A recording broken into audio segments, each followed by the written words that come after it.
Well, good morning, everyone. We're going to get started here to keep on time. Just a small detail, if you would please be so kind to silence your phones. We are being recorded, so that way we won't have any ringing in the background. So, my name is Barry Visser. I work with VitaPlus in the Minnesota and South Dakota market. Been with VitaPlus for several years as a dairy nutrition consultant, and I've had the opportunity to know and work with MoDak Dairy for nearly 15 years. So today our virtual tour is gonna focus on really an emphasis on young stock, as you'll see as we go through here. But really pleased to have our guests here, Greg Mose and Jake Mose from MoDak Dairy. From Goodwin, South Dakota. So Goodwin's not necessarily that well-known of area, but if you go to Watertown, South Dakota, it's going to be just 10 miles east of Watertown, South Dakota is where they're located. Land of plenty of moisture this year, so just like a lot of areas. So we're going to watch some videos here. Greg's going to give a little overview on history of the farm. We've got some series of drone videos, some videos we're going to go through, and then invite you to ask some questions at the end. So please be thinking about your questions, and we'll get all those asked and hopefully answered at the end. So with that, on the farm history, you'll see a video that's playing, but I'm going to let Greg kind of talk through some of the overview on the farm. So Greg, if you want to take it away. Yeah, this working good for everybody to hear me? First of all, I'd like to thank VitaPlus for offering to come out and do the virtual tour in World Dairy Expo to present it. And like Barry said, my son Jake up here, and I farm with my brother Jim. We're all both born in the same year, so it was 11 of the siblings in the family. So Jim and myself and my brother are the ones on the farm. What you're seeing here is a barn that was built in 2008. Well, we kind of back up, but maybe some of the really good history of for our farm is it's been in our family for over 130 years now. So the same, it's never been sold. It's always been transferred down to the next generation. I mean, transferred, it's not been sold. It's always been just handed down, so nobody ever had to buy it. The barn here was, before this, we were milking about 300 cows in probably about 6 different barns on the old home site. This is the new facility that was built in 2008. Some of the first cross-vent barns. It's home right now for roughly about 2,600 cows milking, with about 250 dry. They were bringing up the components. We kind of stress a lot of components through feeding and our nutrition work and our cow comfort. Right now we're pushing a 4-5 butter fat, 3-5 protein with energy corrected milk of 110 pounds. We grow we do grow all of our own forages. The corn silage and the alfalfa, roughly farm about 5,000 acres. And you can see through the piles and everything, we usually put up somewhere around 35,000 ton of corn silage, somewhere around about 10,000 ton of haylage. We buy most of all of our dry corn. We purchased a feed grinding mill about 10 miles away a few years ago. So that's where we buy all our corn and bring that in. We were kind of focusing on the heifer facility. This is back in probably about 2018. We decided we either do something or we send our animals to Kansas or somewhere off-site. So we found this used to be an 80-acre slough, pretty much is what it was. You can see it around, but we decided to build, and when we decided to build, it was in the COVID year of 2020, and we were all ready to start breaking ground in May of that year. Milk price crashed, and we took a step back and said, no, we're not going to build it. Well, by August, milk price come back up, so through the COVID year, through that whole winter, we were building a facility. There's the cross-vent barn is pretty much the same as with our milk cows. Cross-vent barn, we knew we could control and have a good comfort for our milk cows. So that's why we built a cross vent for the animals after 8 to 10 weeks. These other barns here, this is where we wanted to make sure we had taken care of our, before we had this at our own old farm site, we had 8 different barns, old freestall barns. We were taking individual pens going into that barn and feeding. Every morning we were feeding and running around in individual pens, hutches, with about 600 calves.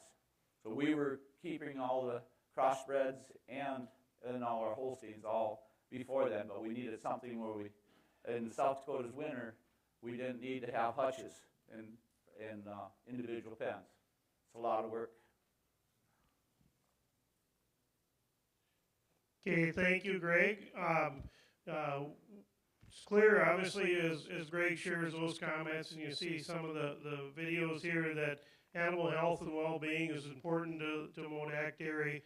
The next video we'll watch here, you'll have some audio with it, but it's going to kind of back us up to day one in the maternity area. So maybe just kind of be looking at a few key points and questions to think about as we work through the maternity video.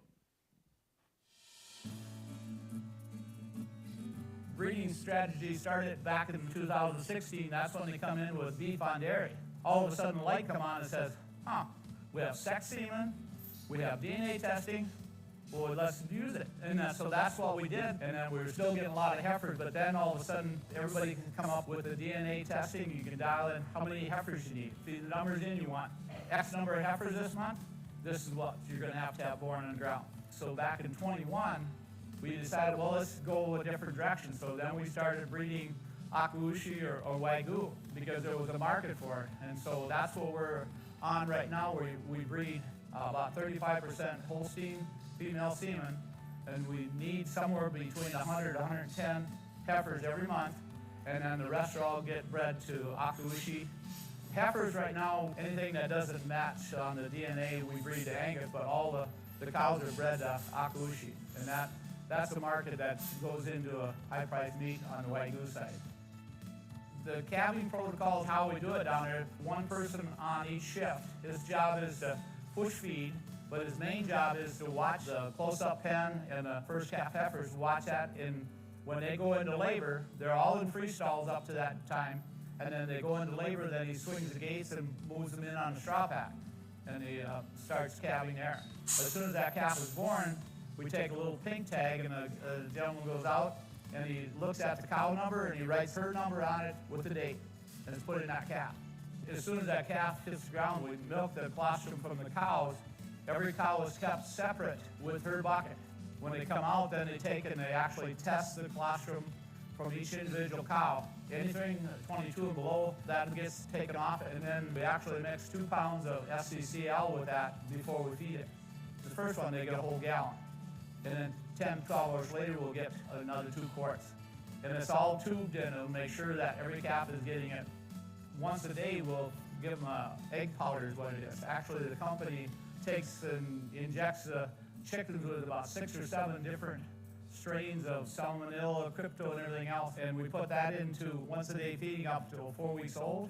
And that's what we think. All those 3 things have lowered our death rate and all of our treatments and pneumonias and scours down to next to nothing. After when the calves come over here once a week, they'll come in and they'll pull 12 calves off and take blood samples. And I don't know when the last time we've had any that didn't pass above a 6.5. So that's kind of the monitoring device we have, along with once a week we'll take some samples out of the colostrum milk and actually have it tested for bacteria so we know that everybody's staying clean all the way through. Plus we have Vita Plus comes in about every other week, and they'll actually take and do a swab on the nipples, on all the calf feeding equipment, everything, so we know where we're at as far as bacteria and everything. So that's really helpful that we get that to do that. Otherwise, you're just shooting around in the dark. All these calves, from the time they're born till all the way through their whole life, everything that we do to them, whether it's vaccinating or a treatment of pneumonia or diarrhea or anything, that's all recorded and goes into PC Dart. And then we have charts on the wall that are really visual. You can see every barn when they moved out, how much feed they got, how many we treated for pneumonia, how many we have to treat for diarrhea, everything we know. It's all set up on protocols all the way through. Most of the culture is care and training. We care about the people. We have longevity.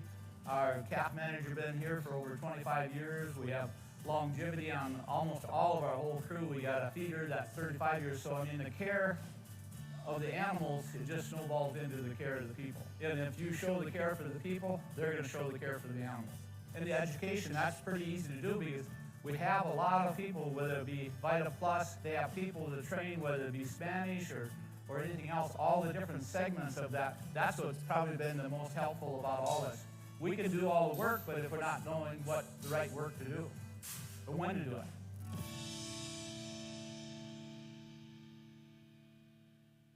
As Greg alluded to there, obviously found a little bit of a niche market with the Wagyu or Akaushi. Maybe Greg, just one quick question as before we move on, and we've got it up on the screen here, but describe some of the benefits you guys have seen from raising the Wagyu or Akaushi. Mostly the reason when we started in with the sex semen and going, we were breeding limousine and any other kind of breed, but we got to the point we were frustrated because when we wanted to finish them, so we were raising them as babies. We'd finish them all the way out, but when we went to sell them at a market, there was only one market that would take a Holstein cross, number one, and even when they went there, you couldn't sell a white one, too much white on it, it would look like a Holstein, so we didn't want to have to pre-sort. So then we went out and we started looking. We wanted something that didn't matter what color they were or anything else. We just put them on a truck and go. So then we come up with Genix come up, and they had a program where they would actually come and pay us a premium if we used the Wagyu or the Akaushi. Wagyu's easier to say than Akaushi, so that's why we use the Wagyu. But the Akaushi is an American breed of the Wagyu, and they come up. And they had bulls coming out of a Hart brand in Texas that if we use their bulls and we finished them, they would buy the animals back as finished with paying a 25-cent premium. So that's kind of why we started off in that other niche market there, because we didn't want to do that. And with the Holstein cross, you'll get reds, white ones, black and white, browns from the Wagyu, and they don't care. They don't care if they're or they're heifers or steers or whatever going down there. So that's been, right now, that's, with the milk price where it is, that's what's been pushing our bottom line. It's really been helping us with that. But that's kind of describing why we went that direction on that, because we wanted to do something, but just being a commercial selling them out, it wasn't worth it. Very good. Thank you for that, Greg. We're going to kind of walk through the next couple of clips. We'll show the next stages through the calf's life, starting with the calf facility. And as you watch the video here, maybe just point out a couple of key things that maybe a little bit unique. One would be the feeding system, the Hatfield feeding system, and then probably primarily the ventilation system. So we'll go ahead and roll the video, and I'll be thinking about some questions related to that. Probably the number one reason that we were looking at a new calf facility is we have all the people in place. Our staff was used to taking care of calves at our old location, and we wanted to make something easier and more efficient for the people and the calves. The layout of the facility, every barn is 100 feet wide by 150 foot long. And in that, we have 12 pens, which are 10 by 26 feet long. And the reason for that is because of 9 headlocks in 10 feet. So that's kind of why we come up with a 9. It's set up so when they come in, it takes us about 10 days to 2 weeks to fill this barn. And then once it's full, at roughly 108 calves in 12 pens, we don't put any more calves back in this barn. That is full, stays that way till they reach between 9 and 10 weeks old. The whole barn goes out. It's all flushed down and cleaned up and sanitized before we ever move any more calves back in it. That's kind of the unique setup of this system here. As you look at the calves, you can see it's really easy to manage calves in this setting here, because if they don't come up to drink, you know that they're something they need to pay attention to. And then when you have to pay attention to the calves, whether it be vaccinating or doing anything or just checking the calves and feeding them, they're all locked in headlocks. So we have complete control of that calf and then the environment around it. Like we do with our freestall barns, our crossbend barns, we want something that we can completely control the environment around it. So that's why we come up with this style. It's a 10-foot high ceiling. It's all insulated. It's negative pressure, and then that's what makes the ventilation work. You can see down here we have a probe in the middle of the barn. That goes to a controller in our little room over here that controls, and when it calls for, say it's 50 degrees outside, it says 50 degrees outside, it wants to be 50 inside. That kicks all the fans in. We have what we call the clamshells here. There's 36 of them in this barn, and they all regulate on temperature. Say it's 80 degrees outside, they'll be like all opened up. The air comes in the eave, and then it's sucked in through them clamshells, and they're positioned so that it would squirt it down right in the middle of the pen. And then it swirls back out and it goes back out the chimneys. The chimneys are actually on that side of it sucks out them chimneys.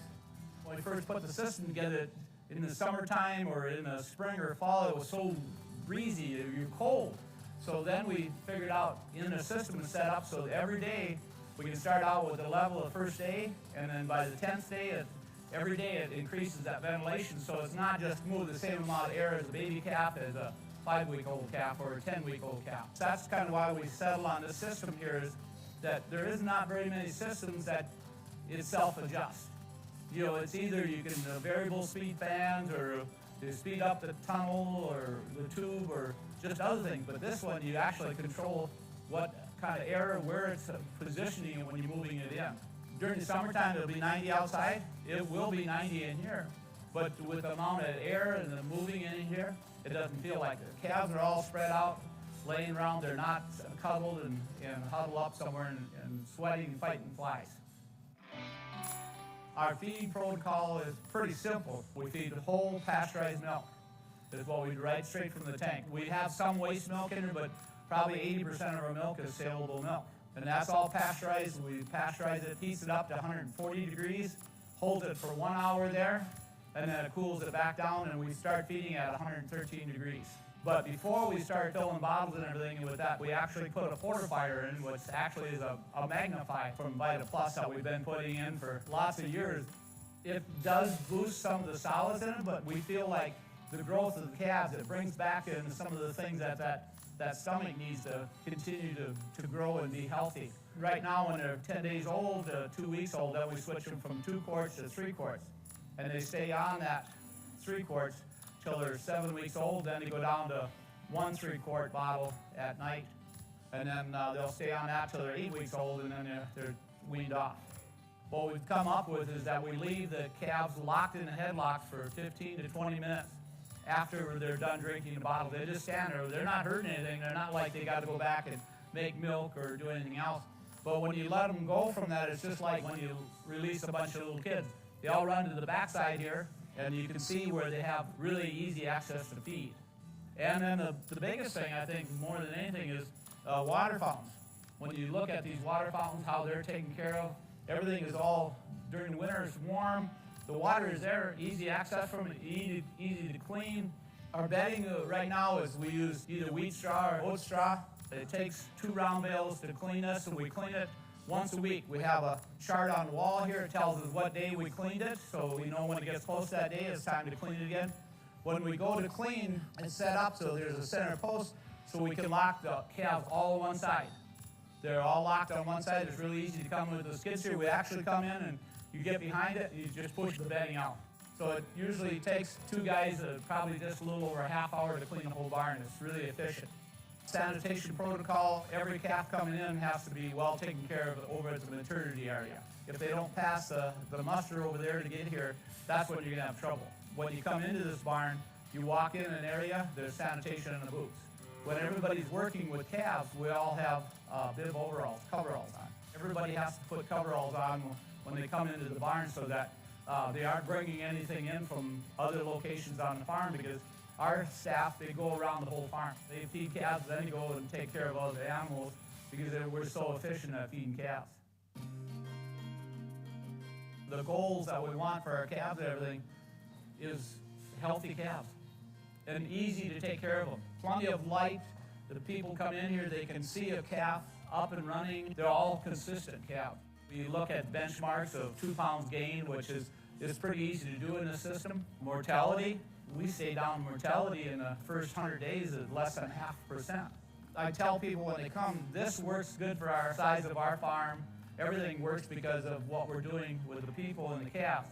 You know, somebody else can maybe take this whole system, unless it's matched up to what you're doing for your system, for the people, and maybe it won't work as good, but this really works out good ours because we've grown into this, we made it really work for the animals and the people. The consistency on these calves is probably one of the things that we don't give enough credit for. These calves are probably fed within 5 minutes every feeding. Everything's consistent every day here because of just the way everything's set up. The thing that I tell people when they come here and work for 2 or 3 days and see if it's something you want to go into, because this isn't cheap doing it this way, but it's forever. Once you build it, it's forever and it's here. But as far as when you're doing this, you can look at the 2 things that we talk about, the animal care and the people care. The 2 things that make the facility go.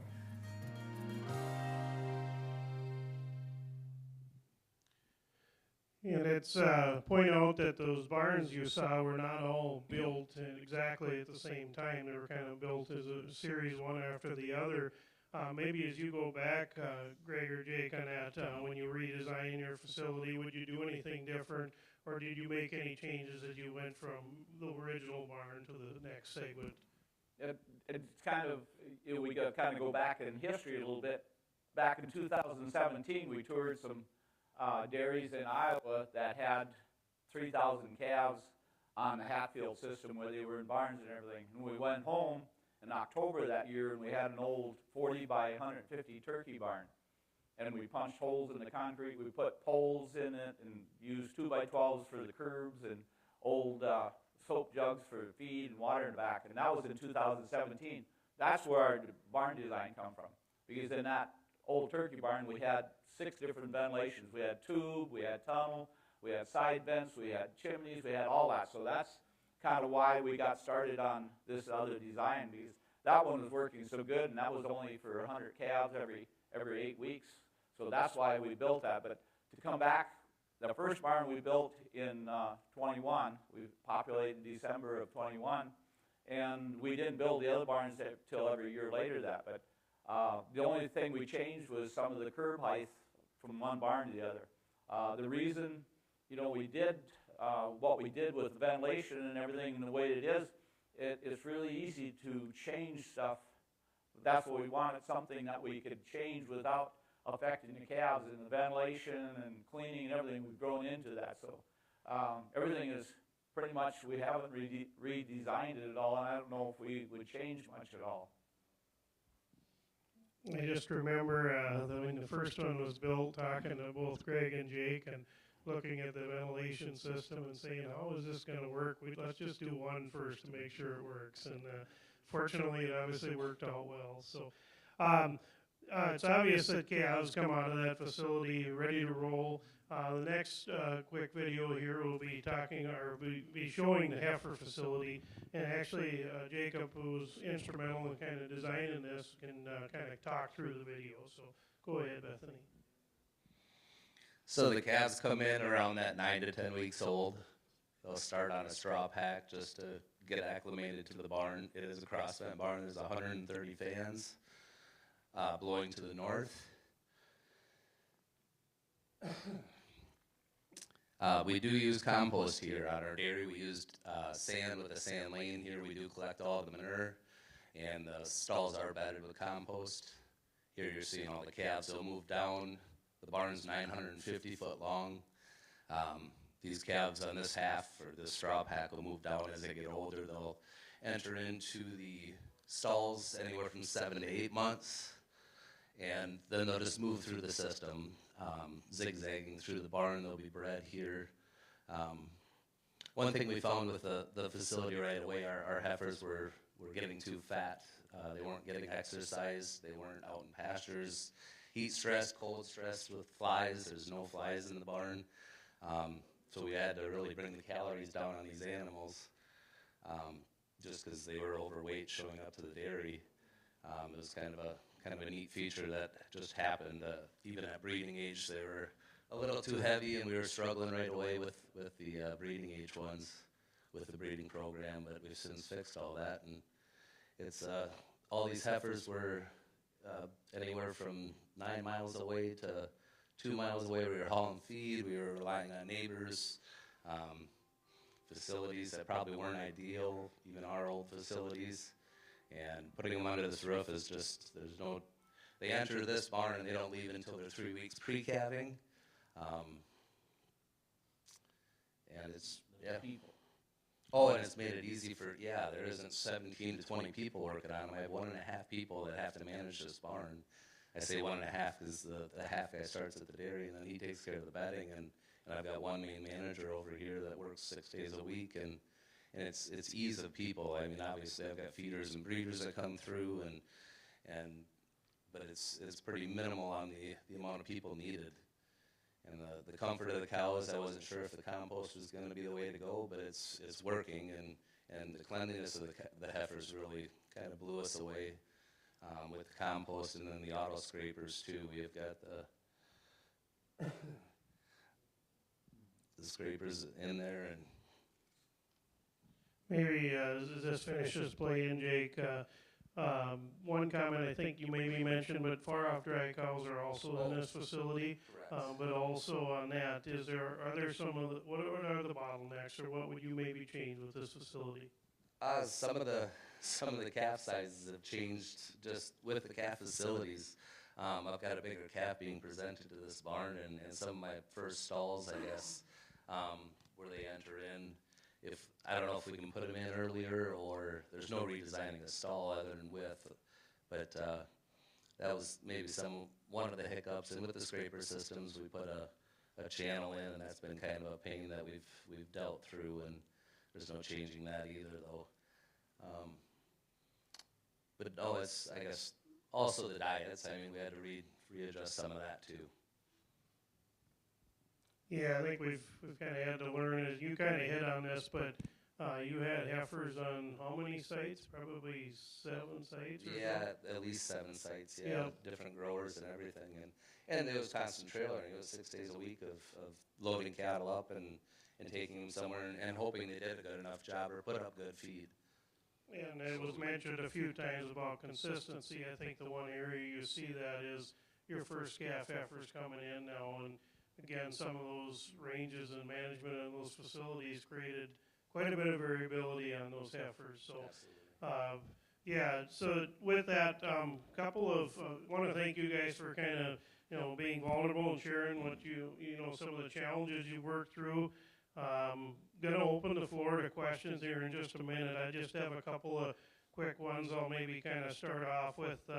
So could describe a little bit of the makeup of your internal and external support team, who has kind of helped you get to where you have in these facilities and protocols, and just your calf and heifer management in general. I guess if you want to go back, it probably started way back when we were milking 300 cows. We're not experts at going, and we used to be able to go around to other dairies and look at the whole neighborhood at dairies, so everybody's doing the same thing. But as we got over 300 or 400 cows, we didn't take time to go, and so that's why we bring the like-minded people in from all of our consultants, from the feed managers, from our veterinarians, and every 6 weeks we sit down in a room with everybody, and they get a PowerPoint to start with, and they go back with KPIs and look at all that. That's all presented to them even from our zoetis, breeding, veterinarians, our crop managers, our feed managers, everybody. We sit down every 6 weeks, and that's been really helpful because we don't know what's going on out there in the real world. So anytime we can get any information out, what's going on, what everybody's trying or not trying, we don't have to try it all, but we touch on trying the stuff that somebody else has proven that we can bring back and do.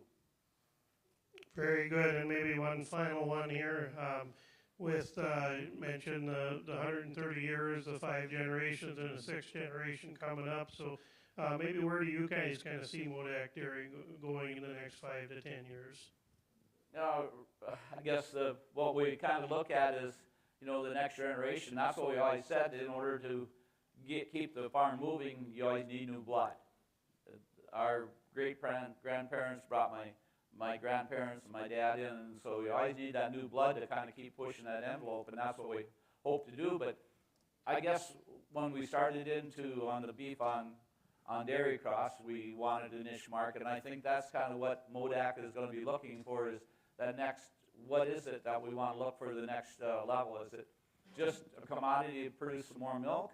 No, I think we want to look at something that we can do, something to help with the industry in South Dakota, where they've helped us grow so it's something that we have to go out and look for, whether it be through the universities or feed companies or some of the consultants, something that we just don't want to produce another tanker load of milk. We want to probably do something so that we can help. That's what we've it made us think of that when we did all the new calf facilities, because these are some of the first ones that they built in the United States like this. So we just want kind of move in that direction, something new and improved or above the normal commodity milk. Very good. And Jake, we might have to borrow your mic, and maybe you two may have to share a little bit there. Questions from the audience. Welcome any questions you might have out here, right in the front. I liked your calf facility. When you compare before and after you built that, what was the rate of calf mortality? Oh, I would say it wasn't bad before. We were down around somewhere around 2%, but some of the treatments for pneumonia and diarrhea, that was something we struggled with. And even when we built the first barns, we struggled with some of the diarrhea and the pneumonia and stuff. When we first went in the first barn, we actually had what we call one guy. He would follow back when they were done, and he'd go back, and he'd be the veterinarian, and he would be checking the calves. But nowadays, you can, when we go through now, we've kept backing up to the maternity areas. That's where we found out. That's where our holes were, the maternity area. We went back and 2 years ago, we started feeding the extra second colostrum. We started mixing, made sure that everything was above the 23, and sanitizing. We talked to different consultants where they were having trouble with salmonella in the calving when the calves were being moved to a different location. They went and found out the walk area where they went in to pick the calves up. It was in the walk area where the sanitation was. There was salmonella, and they were taking it and moving it to the calves. So anytime the people come in contact, whether they go into the barn, our little calf bus, whenever they go from one location, before they touch it, they go in and they sanitize their boots. The guys checking the cows, once they go out in the barn, they rinse their boots off, they're sanitized before they go even look at the calf. Sanitation is one of the things that it takes time, but man, it's so easy to do, because you may not do it every time, but you're breaking that cycle that you're not transporting in. And when we clean these barns too, that's the other thing, is that all in, all out. So that's some of the things that really we learned. Other questions? Up front. Great presentation, Greg and Jacob. When you designed the barns, were you thinking about future growth? Meaning, can you add on to either the calf barns or the heifer facility and extend it downwind, or do you have to build a whole new facility as you expand, if you decide to? We should be able to expand about 600 head pretty easy. Internally on the heifer or the crossfed barn, there's a area that it wasn't finished, is in concrete. We're using it for storage for bales right now. But the calf barns, you could just add another calf barn, right? I mean, it's just simple enough. And then where we didn't change anything, or on the first 3 out of 3 years, I mean, I think we would just add another one in. And yeah, the heifer facility is expandable, and expanding the dairy another 600 head would be pretty easy to do, and more efficient for my parlor and everything. We could just get rid of the beef. Or yeah, that's the other thing too. We're pushing the beef through because it makes the 10 10 to 12 days, the barn is full. If we got rid of some of the beef, then you'd still on that same system, so you could run the heifers through too. You could support a whole other dairy, actually, 2,400. So the beef are going through that whole heifer facility as well? No, just the calf facility. Yep. Just the calf facilities, yeah. And then my other question I had was, how do you guys have a regimen for nipples? How often are you changing nipples for the bottles? Is that a routine every X many days, or is it just visual?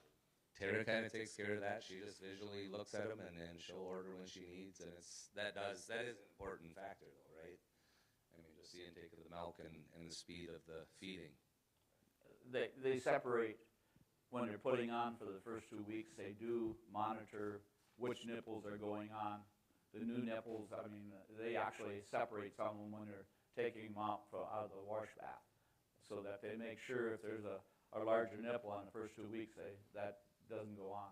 And they're constantly, you look at the garbage, there's a lot of nipples. Thanks, gentlemen. Other questions? Please ask anything on your mind.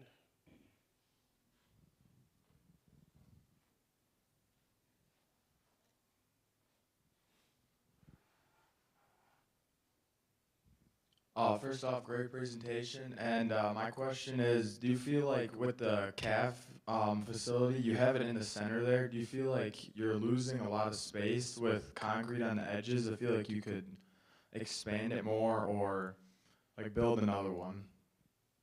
You explain why. He'll explain why The widths and the lengths and everything were kind of more of the widths. I mean, this thing could be 10 miles long, but you're only ventilating that 26 foot. That was critical without adding more fans. We kind of maxed out, like you said, with the 36 clams, but we could add more fans and get more throw for the wind or the air to come across. But that was the size we needed, and the reason we went with the 108 calves is because that's what we do in 2 weeks, right? Again, for the all in, all out. Is there some wasted space? Probably. I mean, there's no skid steer. It's quite a wide alley, but the math worked on the pen size, and yeah, outside of scrunching up the outside lanes, there's not too much wasted. Thank you. I think, too, on add to that is the air volume. You need so much volume. You didn't want to have too much volume, like 12 or 14-foot sidewalls, but I think the volume is when he was looking at a lot of the ventilation, we wanted to be able to control the air around by the calves. Our theory is with the cleaning and the ventilation and everything else, anything under 5 weeks old, I don't think we can ventilate the barn efficiently to get when you start building a buildup. That's why we move the shroud. When you start ammonia after under 5 weeks old, that calf its lungs and everything are pretty tender. So if you can control the air down around it for that first 5 weeks, you got it. They're going. But with that ammonia, we don't bed on top of bedding. That's the no-no. So you've seen how wet that was in a week underneath there. Well, that little calf is down there laying in that, and it's just, you get rid of that ammonia, that just makes it a whole lot easier for everybody. We've done ultrasounding. The veterinarian come out and did some ultrasounding on some of our first barns when they quit doing it. He says, why are we doing it? Because they were coming up with like 98%, ones and lower. You see the picture, the one you had up previous, Bethany, he's got those louvers wide open, or clamps, I think Greg referred to them as.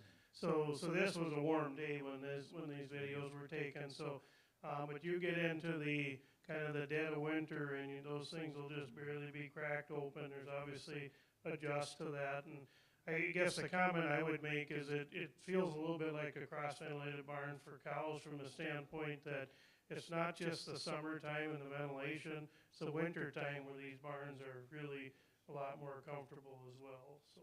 Well, he can probably explain the clamshells. Kind of they're wide open now, but. Right, so that goes straight down to the calf, that goes down along the straw, and it goes that 26 foot that I was talking about. Then it comes back up along the ceiling, so it's taking any smell or any ammonia, if there is any, comes back along the ceiling. It was kind of neat when we smoked the barns, it actually did exactly that. And then on the flip side, in the wintertime, there's only one out of every 3. They're cams, so they could do that. the air comes along the ceiling and it drops at that feed bunk, stirs along the straw, and then it sucks out the chimneys. So it always keeps it fresh at the cow level was the goal. It's kind of unique because it can be 60 below outside, and with all the insulation and the ventilation the way it's set up, it'll still be somewhere around 15 degrees in that barn. It'll be cold, but it's not 60 below and ice and snow and everything. The biggest complaint we have from the gals and everybody feeding is that they got to drive from our mixing barns outside and through the garage door. Which is 20 feet. But yeah, that's it. It really keeps these barns so it controls the environment. It doesn't get that 60 below, and every day when you go out there, you might have to move snow to get to that barn. But it's nice. The same in that barn for getting around, feeding, everything. The calves are up and about. You see them. There's nobody's hiding in the hutch. Or since we went to this, we don't have frozen ears. We don't have frozen feet. We don't have frozen tails. The calves are not sick because that's what, when they're out in hutches and it's 60 below outside, that's a stress on them. And it kind of goes without saying, but it's all mechanized, but it's also, you get alerts on your phone and stuff if there's anything that comes out of kilter as well. So another question, go ahead. Can you guys talk a little bit more about the ventilation in the calf barns? And like I'm thinking, is this system designed around so many turns per hour? Is it so many miles per hour? Does that change winter to summer and how you guys are calculating it? And then additional to that would be, are you guys using humidistats as well as, yeah? Yes, we are. It does control it. It doesn't change much, right? I mean, it's all part of that system with the humidity levels. You can see up there the inside temperature is 76 and the outside temperature is 73, so it's actually warmer inside with the animals in the straw. But again, it comes down to the air exchanges. That's mathematically driven by air exchanges. We always have worried about square footage for the straw pack or the pen size. And we wanted 14-foot ceilings so we could bring little mini payloaders and clean this thing easier. And they said we can't. It's 10 foot and it's 20-foot or 26-foot pens unless we wanted more fans. And when I gave my design to them, they told me kind of some of that stipulation of what you had to run for a certain amount of air exchanges. There needs to be a min vent in the wintertime so you're not stale air. But it's still, it doesn't get cold. It's not. And in the wintertime, they have coats and things on them also, so it's a comfortable barn. And then what's the square feet per animal, approximately? Do you know? I don't know that. Yeah, don't know that. Yeah, I don't know if that matters as much as the ventilation. And you have to realize, when we empty that barn, we turn the ventilation back to day one. It isn't run all the time. It starts over at day one, so it controls that air, what they call a comfort zone, that's set in there. So when we were going in the barns, when we first put the calves in there, it would be 80 outside, but boy, it was drafty in there. And a 5-week-old calf doesn't need a draft even if it's 80 outside, so then first it's set up in the comfort zone so that every day it increases that wind speed if it needs to as the calf gets older. So yeah, day one it starts all over again, just like a new barn. I was just curious about, like, your bedding. You guys have a regiment that sounds like you stick to how often you're cleaning out the barns. And I'm trying to think about, well, high humidity days, animals getting, older in age, higher consumption rate, bedding's getting wetter, more saturated faster, lungs are more developed, but still there's got to be some, like, sweet spot that. If you walk into it and it smells, or it might be 5 days on a 7-week-old calf once they're on more grain, more milk, whatever. It's not just a cut and dry 7 like every Saturday. They clean it out. You could walk in and you know you need to clean it out. But they have enough barns. They know that. Right, the guys. Yeah, when they go in and they see there's a little bit of wet spot by the water fountain, and it's only day 4, they will clean it out. We use about 24 round bales of straw for each house filled. No. Yeah. 24 bales for that whole 8 to 9 weeks. That's all recorded when they go in there, so we know that it's expensive. Straw is expensive, but it's easy to put in and easy to take out. It isn't like where you have a hutch where the calf is laying on 5 weeks of manure. The other thing that we noticed when they empty the barn out, they'll go in with a big 2-inch fire hose and flush everything down. They will take a little power washer and clean the headlocks down, but in 2 hours' time, they're all done with 100-some calves. And we used to spend days cleaning hutches and pens and everything. In wintertime, you didn't clean. We clean them in wintertime. We set an Epco in. So I mean, just when the calves go out, we're not spending a lot of time getting it ready for the next group. If you were a smaller dairy, would you size this down so that you would also have the same all-in, all-out features? I think that's really important. You're not putting wean calves or new ones in with wean calves or older calves. I think you kind of need to stick to that all in, all out. I mean, originally for the ventilation stuff, I asked Scove, the company that helped us with the ventilation. Hog guys have been doing this forever. Why can't we build a ventilation system? It's very similar with all the clams and the chimneys and everything. And they said nobody's ever asked, and so that's where it all started from. But they've proven that with the hogs is my point. It's kind of all in, all out. I don't think we would put wean calves. If it takes a little longer to fill the barn, it takes a little longer, but it's still once it's full, it's full. Consistency on the barns is a big thing for feeding and for the people know that this is what happens today for vaccinating, everything. I mean, it's just, it goes to the next barn and the next barn. And with a 2-week period like that, you do certain things with calves at 2 weeks, 4 weeks, 8 weeks, whatever. But it's just moves down the barn. Excellent presentation. Could you expand a little bit about the cleaning protocols between groups of calves? For how long does the barn sit, and what chemicals do you use, and what areas are you cleaning between these groups of calves? We use a 2-inch fire hole. Well, we'll clean all the straw out, of course. We will pressure wash the headlocks because it's got the milk scum. It's got the foam underneath on the ground. We pressure wash all that.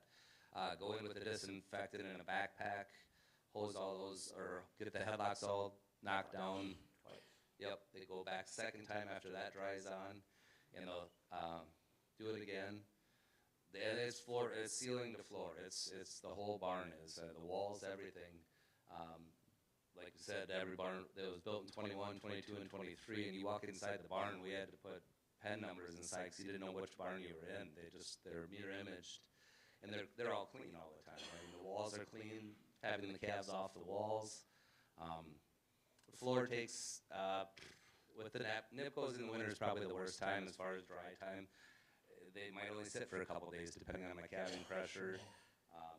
Might sit for a week, just depending on some of that. But what the regimen is, and even when we put that straw in it, if the boys see there's a bad bale of straw, they won't put a bad bale of straw in there. Something that's a little bit wet or something. No, they make sure that we keep good straw because we found out that if you take bad straw in there and you get a couple calves that are sick or something, so they really fussy about the straw they put in too.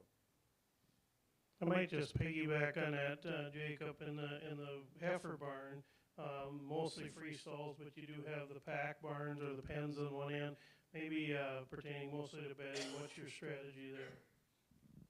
Every Monday, Wednesday, Friday, we bed the straw pack on the older calves. This was taken on a Thursday, clearly. I remember. And and then it's cleaned out about every other month or every third month, just depending. Once it gets to the bottom of the gates, which you can see there's not much bedding there, but once it gets to the bottom of the gates where they can't open them to bed them or get around with the shredder, we'll clean that out, stockpile it on a pad by our lagoon, and then haul it out when we need to the fields. I have a question, Barry, and thank you for being here today and sharing with us. Question about the bottles. So does one trailer feed one barn and then you're going back and refilling? And are you sanitizing bottles, nipples in between? No, How is that process all working? We actually just bought another trailer now because we retrofitted our old barn back again. We started with the 2000, but no, each trailer holds 105 bottles. There's bigger trailers there. When we were at our old facility, there's one with 145, but each trailer will hold 105 bottles. We have 180 calves, so we got to throw 3 bottles on there. But they bring them back in after they feed everything, and then they go back and pick up bottles. And then that trailer goes to that barn every time because we didn't want to cross-contaminate trailers in and out of older calves, the little calves back and forth. That's what the consistency at cleaning. If you go from one side of the barn to the other side, there's a bucket sitting in our little warm room where controls are. You wash you sanitize your boots in there, everything. So yeah, we didn't want to take a loaded trailer up and go through every barn and then back through the barns again because with it. So that's something that, and like with the swabbing of the bottles and everything, the procedure on bottles, we got a nipple washer there that they throw all the nipples in after everything's rinsed. The nipples are all rinsed in a holder with warm water before they put them in, and it's all hot water. They take just a regular hose, and they'll, once they get the nipples off, they'll tip the bottles up, and they'll rinse all the bottles with warm water first, really clean, with just warm water. And then they set them back straight, and then where the nipple washer is, they got this 175 gallons of hot water. They'll put the soap in there, then they'll go back and fill those bottles. The girls will fill the bottles about 3 to 4 inches in that bottle, and they actually take, there's 2 long handle brushes, and then each one gets 2 up and down in each one, and then they dump that out, and then they go in the nipple washer. They'll put a chlorine warm water in that nipple washer, then they'll fill them back up 3 to 4 inches again, and then they'll dump them out, and that's our procedure for the bottles. Okay, one more question. You mentioned -60, which sounds very not entertaining, by the way, working in. How do you keep those bottles warm enough going from the milk house? I know, Jake, you said 20 feet, but it still takes time to get all those bottles dropped and those calves up to drink.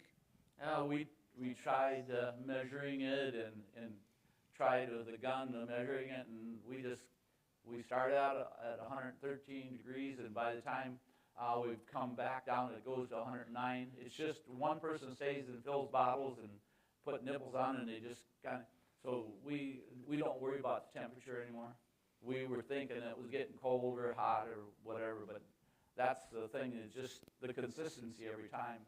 The calf, it might be a little colder than that during the winter, but that's what, if it's the same every day, then you're not up and down with it. If it's going back in, if it gets too cold and goes back in at 107 or 108, and it's going into that same barn, that same way every feeding, then you're all right. It's when you get 113 and the next day it's 108. So I think that's the consistency is what you got to work on.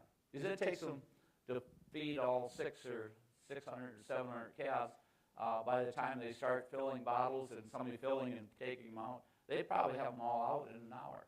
It takes them longer to pick the bottles up and clean them than it actually does to feed them. So it's about 10 minutes to drop the bottles on those 108 calves, so I don't know if there's much of a temperature difference. Like you said, pretty minimal.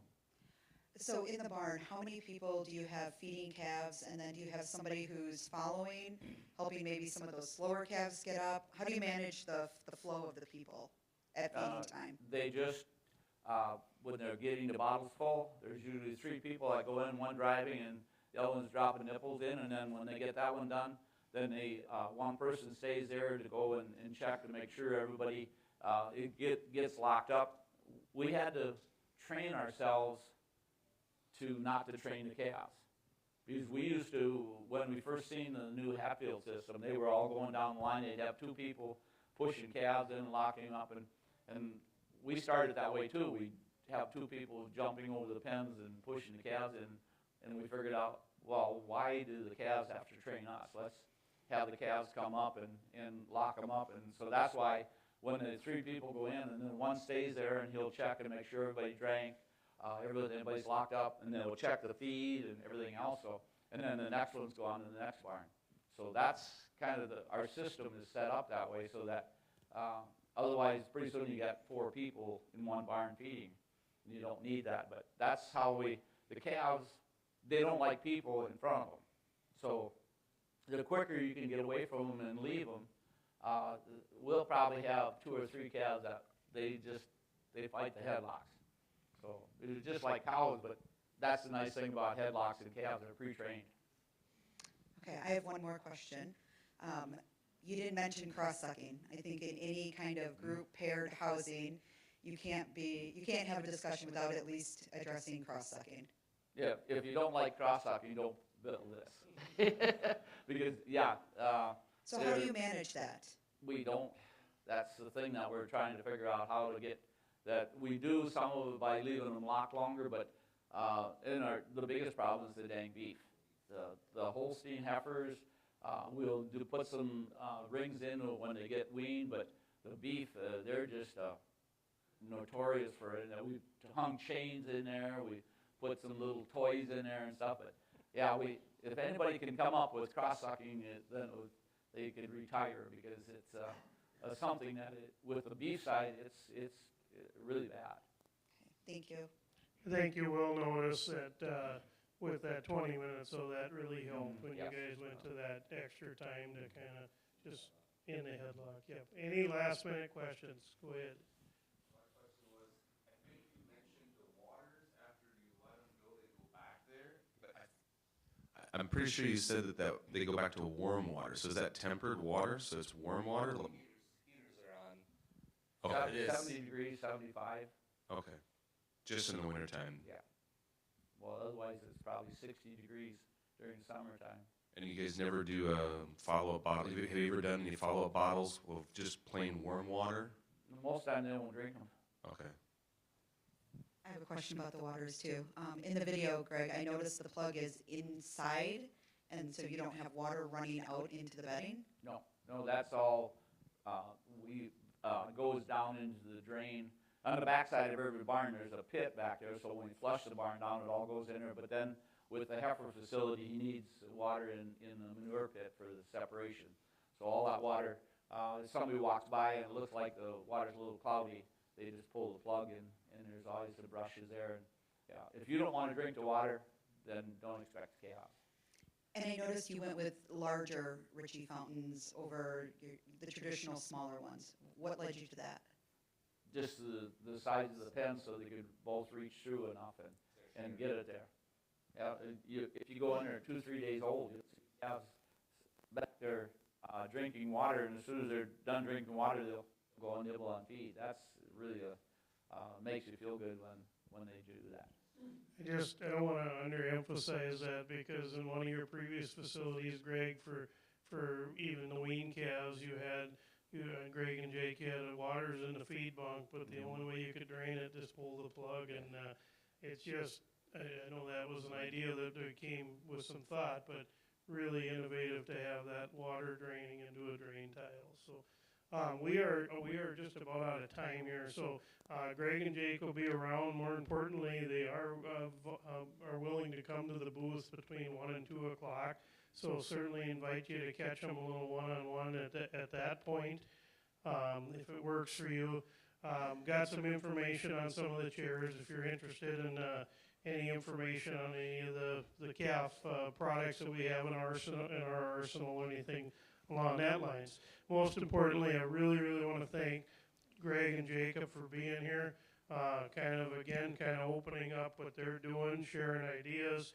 I was mentioned briefly that the tours and the interest this facility has garnished over time, and I know there's identical facilities being built, and I think,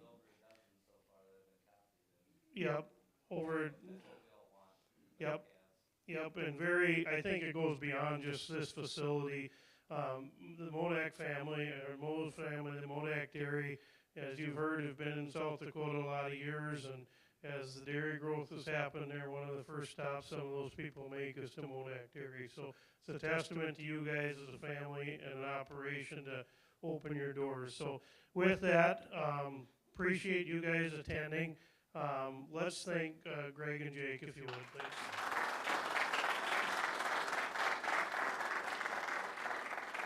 There is some surveys. I don't know if they're on the chairs or in the back. I know the folks that organize this from World Dairy Expo would really appreciate you filling those out, and you can leave them out by the door. Have a great rest of your expo. Thank you all for coming.